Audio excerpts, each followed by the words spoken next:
नमस्कार दोस्तों, मैं दीपक डीजी ऑप्टिमाइजेशन की तरफ से आपका स्वागत करता हूं। इस ट्यूटोरियल में हम लोग स्विच केस स्टेटमेंट के बारे में पढ़ेंगे। इफ एल्स स्टेटमेंट भी हम लोग यूज कर सकते हैं स्विच केस स्टेटमेंट की जगह, पर कुछ केसेस में स्विच केस स्टेटमेंट ज़्यादा फास्ट होता है। अगर आपको इफ एल्स स्टेटमेंट के बारे में जानकारी चाहिए तो मैं इसका लिंक डिस्क्रिप्शन में दे दूंगा। मैंने एक वीडियो इस पर बनाया हुआ है, पिछला ट्यूटोरियल ही था वो मेरा, तो आप उसको डिस्क्रिप्शन में जाकर के उस लिंक पर जाकर के इफ एल्स स्टेटमेंट के बारे में आप लोग देख सकते हैं। इस वीडियो ट्यूटोरियल में हम लोग केवल स्विच केस स्टेटमेंट के बारे में पढ़ेंगे। तो चलिए देखते हैं स्विच केस स्टेटमेंट का सिंटैक्स क्या होता है, इसे किस तरह से पीएचपी में हम लोग यूज करते हैं। तो सबसे पहले हम लोग यहाँ पर लेते हैं स्विच। ये हमने ले लिया स्विच, इसको हम लोग पैरेंथेसिस लगाते हैं, फिर उसके बाद कर्ली ब्रैकेट लिखते हैं उसके, और यहाँ पर पैरेंथेसिस के अंदर हमें वो वेरिएबल देना होता है जिसको हमें चेक करना है। तो चलिए हम लोग वेरिएबल ले लेते हैं एक। यहाँ पर हमने एक वेरिएबल ले लिया, मान लीजिए $डे। ये हमने एक वेरिएबल ले लिया, इसमें मान लीजिए हमने कोई वैल्यू असाइन कर दी मंडे। ठीक है, ये वैल्यू हमने यहाँ पर असाइन कर दी इसको। अब यहाँ पे हमें वो वेरिएबल चेक करना है, तो यहाँ पर हम लोग लेंगे $डे। ठीक है, अब आपने ध्यान दिया होगा, अगर आपने पिछला ट्यूटोरियल मेरा इफ स्टेटमेंट का देखा होगा तो उसमें आपने देखा होगा कि हम लोग यहाँ पर लिखते थे इफ स्विच की जगह, और यहाँ पर लिखते थे वेरिएबल। इसके बाद हम लोग यहाँ पर ऑपरेटर लगाते थे जिससे हम लोग चेक करते थे, और उसके बाद वो वैल्यू लिखते थे जो जिस वैल्यू के कंपैरिजन में हमें चेक करना होता था। तो यहाँ पर हम लोग लिखा दिए मंडे मान लीजिए। तो जैसे मान लीजिए हमें यहाँ पर चेक करना होता था कि मंडे की वैल्यू क्या है, और डे की वैल्यू अगर मंडे हो तो फिर ये कर्ली ब्रैकेट के अंदर जो कोड होता था उसे वो एग्जीक्यूट करता था। पर स्विच केस में ऐसा नहीं करते हैं, यहाँ पर सिर्फ हम वो लोग वेरिएबल लेते हैं, यहाँ पर सिर्फ वेरिएबल लेते हैं, और उसके बाद यहाँ पर हम लोग लिखते हैं केस। ये हमने ले लिया केस। उसके बाद हम लोग जो वैल्यू लिखनी होती थी चेक करनी है उसको हम लोग लिखते हैं। तो मान लीजिए यहाँ पर लिख लिया मंडे। ठीक है, मंडे लिख लिया। उसके बाद हमने यहाँ पर हम लोग लगाते हैं कॉलन, सेमी कॉलन नहीं लगाते, ध्यान रखिएगा, कॉलन लगाते हैं। उसके बाद अगर ये मंडे के साथ मैच हो जाता है, यानी कि डे की वैल्यू अगर मंडे होती है, तो यहाँ पर ये वैल्यू को जो यहाँ पे कोड लिखा होगा उसको ये एग्जीक्यूट कर देगा। तो मान लीजिए हम लोग को एक कोड एग्जीक्यूट कराना है, हमें यहाँ पे लिखना है टुडे इज मंडे। ठीक है, ये हमने यहाँ पर लिख दिया। इसके बाद हम लोग लिखते हैं ब्रेक। ये हमने लिख दिया ब्रेक। इस तरह से हम लोगों का स्विच केस स्टेटमेंट, इस तरह से इसका सिंटैक्स होता है। चलिए, तो स्विच केस स्टेटमेंट में आप देख लीजिए, यहाँ पर वैल्यू इसकी मंडे है, यहाँ पे केस की वैल्यू मंडे है। तो अगर ये दोनों मंडे मैच कर रहा है तो यहाँ पर इसको टुडे इज मंडे प्रिंट करना चाहिए। तो चलिए ब्राउजर में चलते हैं, इसको रिफ्रेश करके देखते हैं। ये हमने देखिए ब्राउजर को रिफ्रेश कर दिया, ये आ गया टुडे इज मंडे।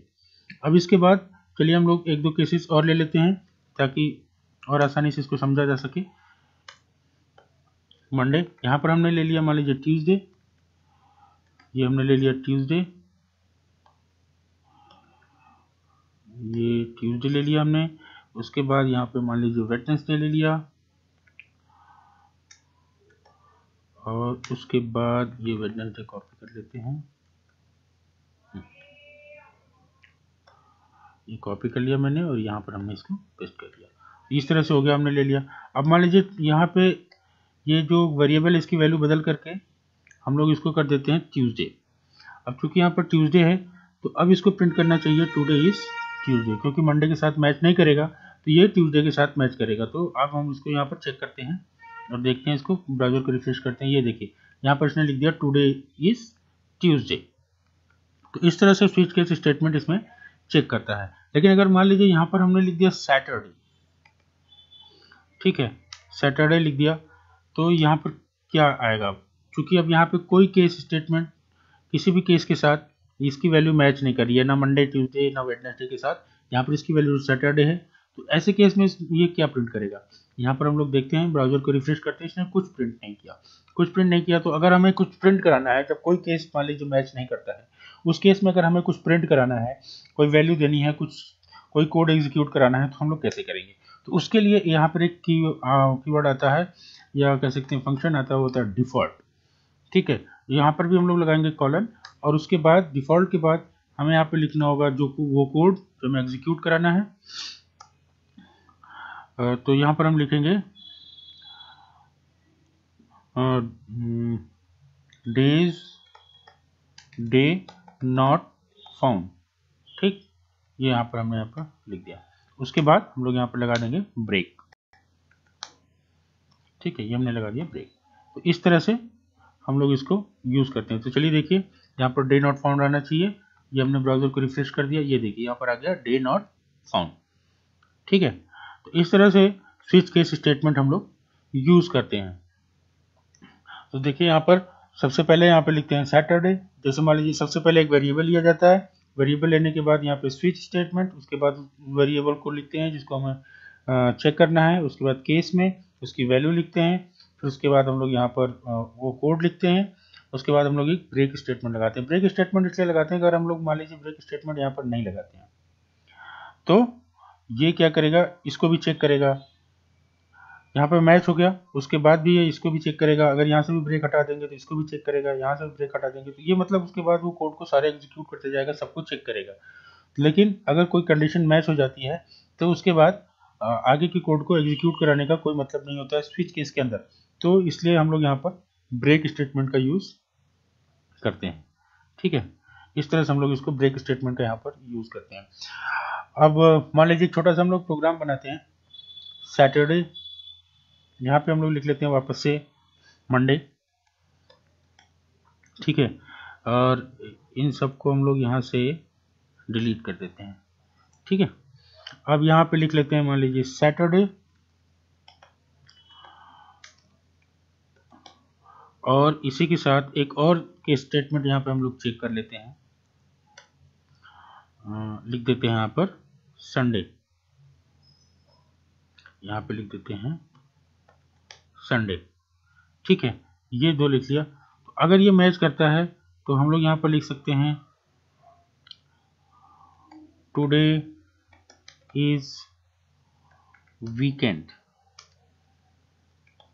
ठीक, और यहाँ पर हम लोग लिख सकते हैं डिफॉल्ट में, अगर वो केस मैच नहीं करता है तो टुडे इज वीक डेज। ठीक है, इस तरह से टुडे इज वीक डेज यहाँ पर हमने लिख दिया। तो अब देखिए यहाँ पर ये डे की वैल्यू मंडे है, यहाँ पे सैटरडे संडे है, तो अगर हम लोग सैटरडे को चेक करेगा, संडे को चेक करेगा, अगर इन दोनों से मैच नहीं करेगा तो वो यहाँ पर आएगा, डिफॉल्ट की वैल्यू यहाँ पर two days weekday print कर देगा। अगर वैल्यू मैच कर जाएगी तो लिखेगा टू डेज वीकेंड। तो अगर इस तरह का हमको एक छोटा सा प्रोग्राम बनाना है तो देखिए हम लोग यहाँ पर इसको ब्राउजर को हम लोग रिफ्रेश करते हैं तो क्या दिया, टुडे इज वीक डेज। क्यों आया, क्योंकि यहाँ पर डे की वैल्यू जो है मंडे है। अगर डे की वैल्यू सैटरडे या संडे होती, जैसे मान लीजिए यहाँ पर हमने डे की वैल्यू सैटरडे कर दी, कॉपी कर लिया यहाँ पे पेस्ट कर दिया सैटरडे, तो ये बोलेगा टुडे इज वीकेंड। तो इस तरह से हम लोग देखिए इस प्रोग्राम को कर सकते हैं। आप ब्राउजर को रिफ्रेश किया, अगर टुडे इज वीकेंड, तो इस तरह का कुछ एप्लीकेशन मैंने आपको छोटा सा बना के दिखाया जिससे कि आपको समझ में आए कि किस तरह से स्विच केस स्टेटमेंट को यूज़ करते हैं। तो आपने देखा इस तरह से हम लोग स्विच केस स्टेटमेंट को यूज़ करते हैं। अगली वीडियो ट्यूटोरियल लेकर के मैं जल्दी आऊँगा। अगर आपको मेरा वीडियो अच्छा लगा हो तो प्लीज़ सब्सक्राइब करिएगा, लाइक करिएगा, शेयर जरूर करिएगा।